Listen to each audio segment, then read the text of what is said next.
इतिहास जबरदस्त मोड़ पर आ खड़ा हुआ है। महामानव कह रहे हैं कि किसानों के लिए हर कीमत चुकाने को तैयार हूं, मगर मुंह से ट्रंप का नाम तक नहीं निकल रहा है। तो क्या अपने गुजराती मित्रों की जेब भरने के लिए चुप्पी साधे हुए हैं? उधर ट्रंप लगभग 35 बार सीज फायर का क्रेडिट ले चुके हैं, मगर महामानव की संसद में यह कहने की हिम्मत नहीं हो पाई, ललकारने के बाद भी नहीं हो पाई कि ट्रंप ने सीज फायर नहीं कराया, नाम नहीं ले पाए। इसी को कहते हैं जनता की आंखों में धूल नहीं बल्कि क्रूड ऑयल झोंकना। सवाल यह है कि मोदी किस बात की कीमत चुकाएंगे? कीमत तो जनता चुका रही है। अरे आप लोग चुका रहे हैं, पेट्रोल और डीजल की। दोनों बड़का सेठ माल कूट रहे हैं, और जब भारत की संप्रभुता की बात आती है तो महामानव रोने लगते हैं कि अपने किसान भाइयों के लिए हर कीमत चुकाऊंगा। अरे कीमत तो भारत के करोड़ों व्यापारी न चुकाएंगे जो अमेरिका में अपना सामान बेचते थे। अब तक 100 का जाता था तो अब 150 में वहां बिकेगा, अचानक 1.5 गुना हो गया। तो सवाल यह है कि महामानव को उनकी चिंता नहीं है क्या? क्या इन लोगों की परवाह महामानव को बिल्कुल नहीं है, सिर्फ A1 A2 की है?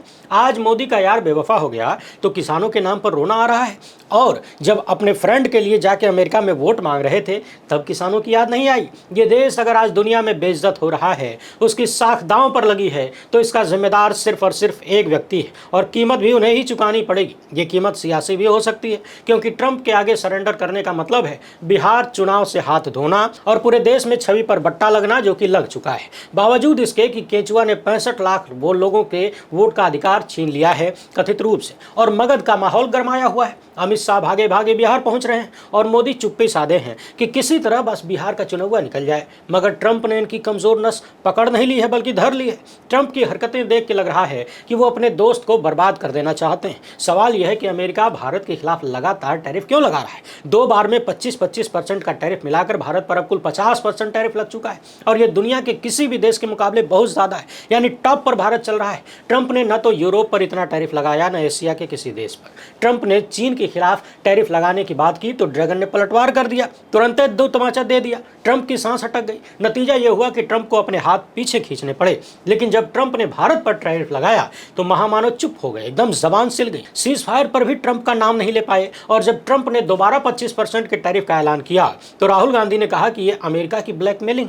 सवाल यह है कि अमेरिका भारत को ब्लैकमेल क्यों कर रहा है? क्या है उसके पास कि कर पा रहा है? ट्रंप ने मोदी का ऐसा कौन सा पाप पकड़ लिया है, ऐसा कौन सा सबूत पा लिया है कि वो 140 करोड़ के भारत के प्रधानमंत्री को ब्लैकमेल करने लगा है?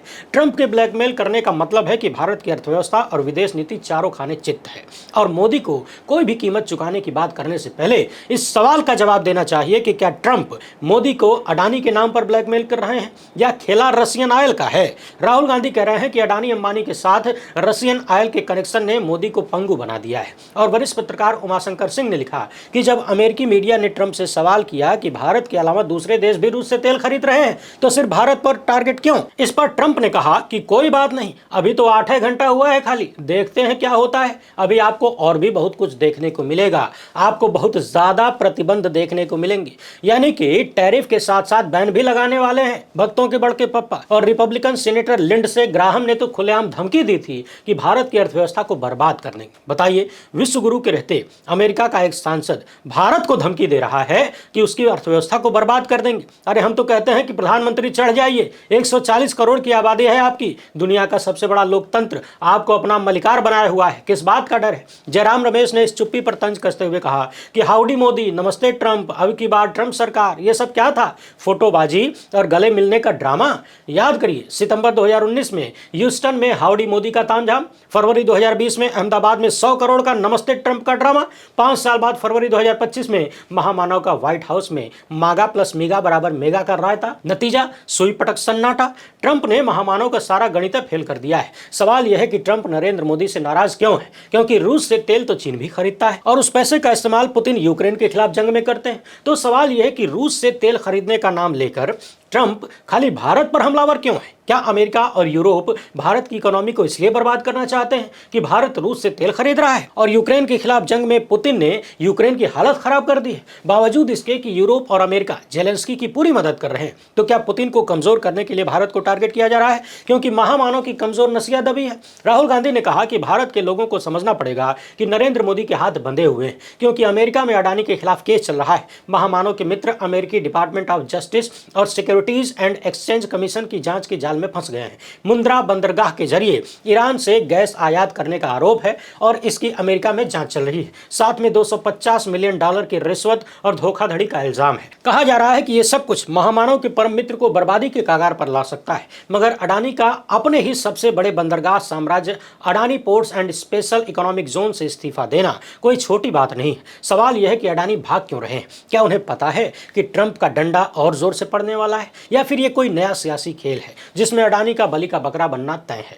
सुप्रिया स्नेत ने लिखा कि APSEZ भारत के 28% बंदरगाह व्यापार को संभालता है और यह अडानी ग्रुप की सबसे बड़ी कंपनी है, जबकि अडानी पर आरोप है कि इन्होंने भारतीय अधिकारियों को $250 मिलियन की रिश्वत देकर सोलर एनर्जी कॉन्ट्रैक्ट हासिल किए। ये सौदे इतने बड़े थे कि इनसे 20 साल में $2 बिलियन का मुनाफा होने वाला था, मगर इस कांड को छिपाने के लिए अडानी ने अमेरिकी निवेशकों को गुमराह किया और जब मामला खुला तो अमेरिका का डिपार्टमेंट ऑफ जस्टिस और सिक्योरिटीज एंड एक्सचेंज कमीशन उनके पीछे पड़ गए। इससे पहले 2023 में हिंडनबर्ग रिसर्च ने अडानी ग्रुप पर स्टॉक मैनिपुलेशन और अकाउंटिंग फ्रॉड का आरोप लगाया तो केन्या ने $2.5 बिलियन से ज्यादा का सौदा रद्द कर दिया। श्रीलंका ने भी बिजली खरीद का सौदा तोड़ दिया। बांग्लादेश और ऑस्ट्रेलिया ने भी अडानी के खिलाफ जांच और विरोध प्रदर्शन चले। ट्रंप को अच्छे से मालूम है कि अडानी का यह पंगा मोदी के लिए कितना बड़ा सिरदर्द है। राहुल गांधी ने सही सवाल किया कि मोदी चुप क्यों है, क्या वो अडानी को बचा रहे हैं? लगता तो यही है कि अडानी फंस गए हैं, वरना अपने ही साम्राज्य से इस्तीफा नहीं देते। संकेत साफ है कि ट्रंप की निगाहें अडानी पर भी है।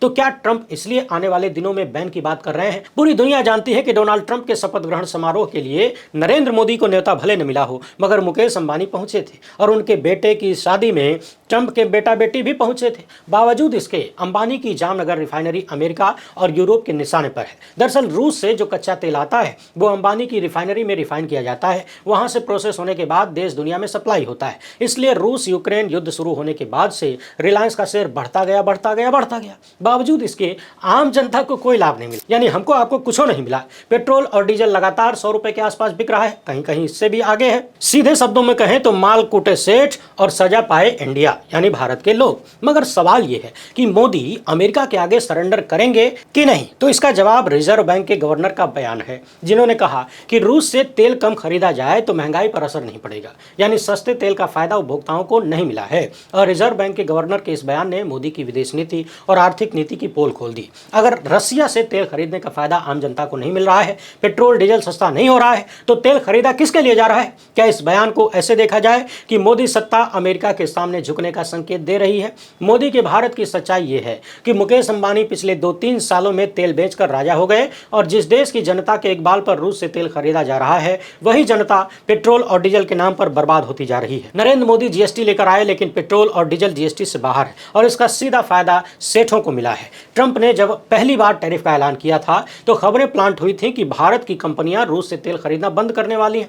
कहीं कहीं तो यह भी पता चला कि बंद कर चुकी हैं, ऑर्डर नहीं दिया जा रहा है। तब ट्रंप ने कहा कि यह बहुत अच्छी खबर है, मगर नरेंद्र मोदी रूस से तेल खरीदना बंद नहीं कर सकते और ट्रंप के टैरिफ की धमकियों के बीच उनके देसी ब्रुक बॉन्ड मॉस्को पहुंच गए ताकि रसिया के साथ डील की जा सके।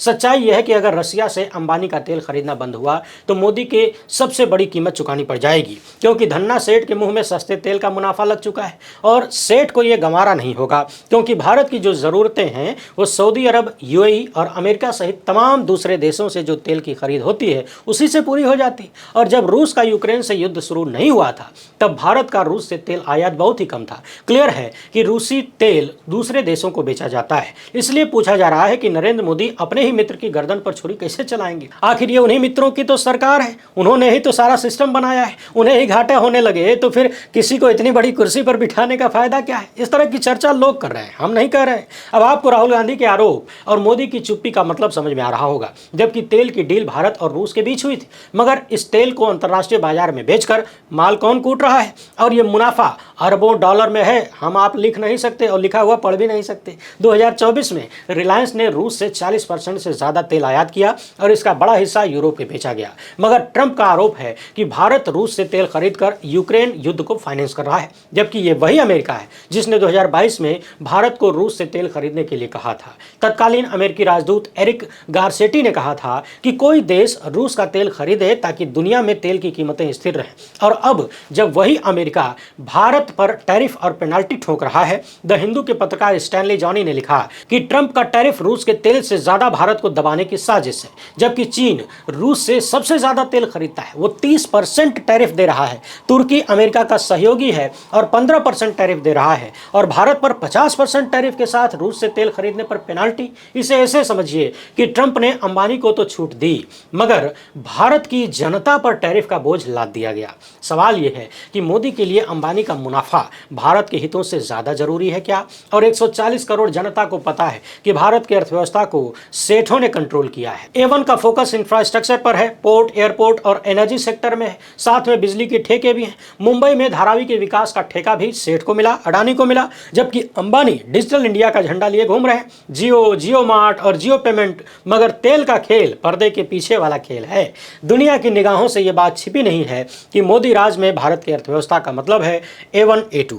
और वरिष्ठ पत्रकार प्रकाश के रे ने लिखा कि ट्रेड डील में ट्रंप के पूर्व नेगोशिएटर का मानना था कि 15 कॉर्पोरेट भारत को चलाते हैं, मगर बाद में उसके दोस्त ने बताया कि यह संख्या 7 है। बाकी के 8 कॉर्पोरेट इन 7 को खुश करने में लगे रहते हैं। मगर A1 A2 की जंग सिर्फ बिजनेस तक सीमित नहीं है, यह सियासत का खेल है जिसमें पिस कौन रहा है? आप लोग, हम लोग। जयराम रमेश ने कहा कि मोदी जी को इंदिरा गांधी से सीखना चाहिए। 1970 के दशक में इंदिरा गांधी ने अमेरिका के दबाव को ठुकरा दिया था। 2008 में भारत ने परमाणु छूट हासिल की थी, और वो भी बिना किसी टैरिफ या दबाव के। मगर आज हमारी विदेश नीति हग लो मेसी तक सिमट गई, यानी खाली हग लो। अब सवाल यह है कि ट्रू इंडियन कौन है? क्या सुप्रीम कोर्ट के वो जज बताएंगे कि ट्रू इंडियन कौन है? वो जो ट्रंप के सामने घुटने टेके है, या वो जो देश के लिए ट्रंप को हड़का दे रहे हैं? ट्रंप ने कहा कि भारत को यूक्रेन में मरने वालों की परवाह नहीं है, मगर अमेरिका इजराइल के हाथों हजारों फिलिस्तीनियों को मरवा रहा है, उसकी परवाह किसी को नहीं है। ट्रंप को बताना चाहिए कि गजा में 60,000 से ज्यादा लोगों की मौत का जिम्मेदार कौन है? सवाल यह भी है कि अब की बार ट्रंप सरकार का नारा लगाने वाले भक्त अब कहां हैं? किस संदूक में दुबके बैठे हैं? वो दीवाने कहां हैं जो ट्रंप की आरती उतारा करते थे, मंदिर बनवाते थे, ट्रंप को बढ़ के पप्पा कहते थे? ट्रंप बार बार भारत को बेइज्जत कर रहे हैं, यहां तक कह दिया कि एक दिन पाकिस्तान भारत को तेल बेचेगा। बताइए, मगर महामानव चुप है। पाकिस्तान तो इन लोगों का सबसे प्रिय देश है, जिससे बार बार कंपटीशन की बात होती थी। सवाल यह है कि आगे का रास्ता क्या है? क्या मोदी इंदिरा गांधी की तरह साहस दिखा पाएंगे या चुपचाप बेइज्जत होते रहेंगे? जबकि वक्त का तकाजा है कि महामानव अपनी जनता की परवाह करें, ट्रंप को जवाब दें। मगर जो आदमी चीन का नाम नहीं ले पाया, वो अमेरिका का नाम क्या लेगा? मोदी को साफ साफ बताना चाहिए कि रूस से तेल खरीदने का भारत की जनता को क्या मिला। क्या उनकी सरकार इस पर श्वेत पत्र लाने की हिम्मत करेगी? क्योंकि तेल हमारी जरूरत है, न कि कोई अपराध। लेकिन अडानी और अंबानी के मामले में देश को सच्चाई का पता लगना चाहिए, ताकि ट्रंप जैसे लोग भारत को ब्लैकमेल न कर सकें। मगर फिर सवाल वही है कि जो आदमी गोदी मीडिया के जरिए जनता का ध्यान भटकाता रहा है, टोपी पहनाता रहा है, जो सच का गला दबाता रहा है, वो आदमी श्वेत पत्र लाने देगा? क्या सुप्रीम कोर्ट के जज दत्ता साहब स्वतः संज्ञान लेने की हिम्मत दिखाएंगे? ये बताएंगे कि ट्रंप के मुकाबले चुप्पी साधने वाले महामानव ट्रू इंडियन है कि नहीं? दम है तो बताइए, और जनता को समझाइए कि ट्रंप का टैरिफ, अडानी का पंगा और अंबानी का मुनाफा, ये सब किसके फायदे के लिए है? क्या ये सब कुछ सत्ता का खेल है और इसमें पिसेगी कौन, मोहरा कौन बनेगा? देश की जनता। मुनाफा कोई और पीट रहा है, वो हमने आपको पहले ही बताया। फिलहाल इतना ही। वीडियो पसंद आई हो तो ज्यादा से ज्यादा लोगों तक पहुंचाएं। पहली बार है तो चैनल को सब्सक्राइब कर लीजिए। हमसे जुड़ने के लिए बहुत बहुत धन्यवाद। जय हिंद।